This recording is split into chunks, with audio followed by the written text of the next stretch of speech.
Hello there, name's Chris, and welcome to the second demo of my VR FPV Cockpit. As you can see, things have quite changed a lot since the last video. In fact, this thing's got a name now. It's called the Condore Control Center version Alpha 2. And first thing, obviously, I've added a bunch of display panels, which right now are non-functional. They're there for show. But I do eventually plan on using some of them either to be part of the graphic user interface or to actually show some telemetry on. And I have to say, amongst the features I've added, well, first off, there's the setting. There's a seat, which is basically a living room chair that has been retextured to a leathery, metalish texture. I actually did that myself.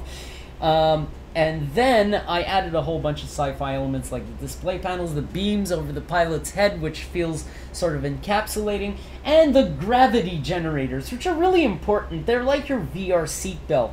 If you're flying your RC aircraft in this cockpit and your aircraft happens to go inverted or in a weird attitude, the gravity generators are there to make sure that the VR pilot does not VR fall to the VR ceiling, or worse, to the VR beams right above the pilot's head, which would VR hurt. So yeah, they're there as a safety measure. Their magic keeps you nice and safe. In fact, the movement keys, WASD, will not work in this app.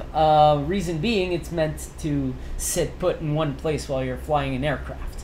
Now I added two pretty important features. The first one is, if you start the thing without a video input device, it's going to start playing a sample video. The sample video consists of 3 flights performed by X-11E, one of my cruise rockets. Now, if you do have a video device connected, what you can do is you start the app and it actually will offer you through a menu which device you want to start. And now first thing I'm going to do is I'm going to click on HD webcam, and of course it's misaligned. I got a live video stream right into this cockpit. So if this were my RC video receiver connected here via USB, I would actually be looking at the aircraft's video feed, but in this case, just for demonstration purposes, I plugged in a webcam. If you want to stop the feed at any point, I picked a key that was far away from the edges of the keyboard. It's not escape, it's end. Reason being is you don't want your keyboard like nudged in mid-flight and accidentally stop your video while you're flying. So it's really in the middle of the keyboard. It's the end key that cuts off the video feed, and then your escape key becomes active to quit the application, or you can use the menu and click the quit button. Alright, and this is what happens when you start the app and you don't have any video input devices connected at all. It's going to play you sample videos from my X-11E cruise rocket, and these were the first full FPV gear flights. I didn't want to crash anything or have anything bad happen, so I had set the altimeter to deploy the parachute 3 seconds after the highest point in flight.